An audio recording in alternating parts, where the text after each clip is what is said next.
벌써 한 달이 됐네. 했어요. 어제 어디서 했어요 이걸? 네, 청와대 영빈관에서 오전 10시부터 2시간 가량 진행을 했습니다. 질문을 몇 개나 왔다 갔다 했습니까? 총 15개 질문 받았습니다. 자, 저도 이거 쭉쭉쭉 빠르게 그 1.5배에서 봤는데 그렇게 빨리. 네. 논리 정연해요. 예. 이게 보니까 사전 조율 없이 질문하고 대본 없이 답변하던 건데 그래서 질문자도 아예 추첨을 했더라고요. 그 추첨하는 대목 있어요 혹시? 호명하겠습니다. 이거 주택 추첨하는 것도 아니고. 추첨했어요. 추첨. 뭔가 손에 전달될 때 짜릿합니다. 네. 아, 그래요? 네, 머니투데이 김성은 기자님 추첨해서 처음 이렇게 뽑혀서 제가 원래 굉장히 이런 운이 안 좋은데 오늘 그래요? 저렇게 아예 사전 조율 없다는 것도 보여주고 사전 조율이 없으니까 답변도 대본 없이 해야 되는 거 아닙니까? 네.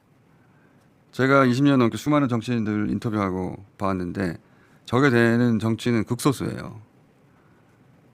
자, 답변 중에 가장 많은 분들이 우려하는 인사 문제에 대해서 이재명 대통령 본인의 입장을 한번 들어봅시다. 이 내용은 사실 한 5, 6분 정도 되는 내용인데 저희가 절반으로 좀 압축했어요. 실제 전체 영상을 보면 충분히 납득이 가는데 한번 들어봅시다.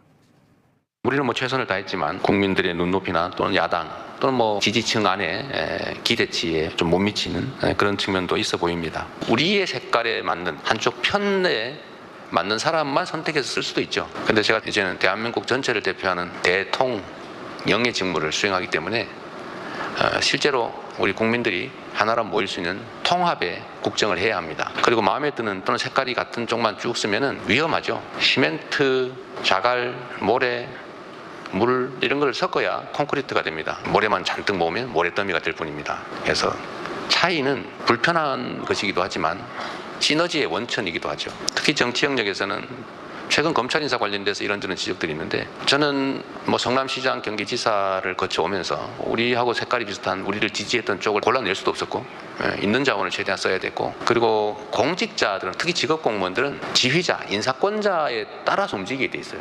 공직사회에는 로봇 태권부에 비슷해서 그 자체는 엄청난 힘을 가지고 있죠. 그런데 결국은 철수가 타면 철수처럼 행동하고 영희가 타면 영희처럼 행동하죠. 공직사회에 대해서 우리가 뭐 영혼이 없다, 뭐 해바라기다 이렇게 얘기를 하는데 사실은 그렇게 비난하면 안 되죠. 직업공무원들은 국민이 선출한 대표, 국민의 주권 의지를 대행하는 지휘관에 따라서 움직이는 게 의무입니다. 해가 있는 방향으로 고개를 돌리도록 법에 의무화되어 있습니다. 그걸 해바라기라고 비난하면 안 되죠. 내용을 채우는 것은 국민으로부터 직접 선출된 인사권자, 최종 책임자, 대통령이죠. 그래서 다 골라낼 수도 없고 또 다 골라내서 한쪽만 쓰면 결국 끝없는 전쟁이 벌어집니다. 고쳐서 써야죠. 잘못된 게 있다면. 부족한 게 있다면 또 채워주어가면서 기본적인 역량을 가지고 있고 또 국가와 국민에게 충직한 기본적 자세를 가지고 있으면 다 같이 가야죠. 인사는 그 자체가 목표 또는 목적이 아니고 어떤 정책 과제를 수행하기 위한 수단이죠.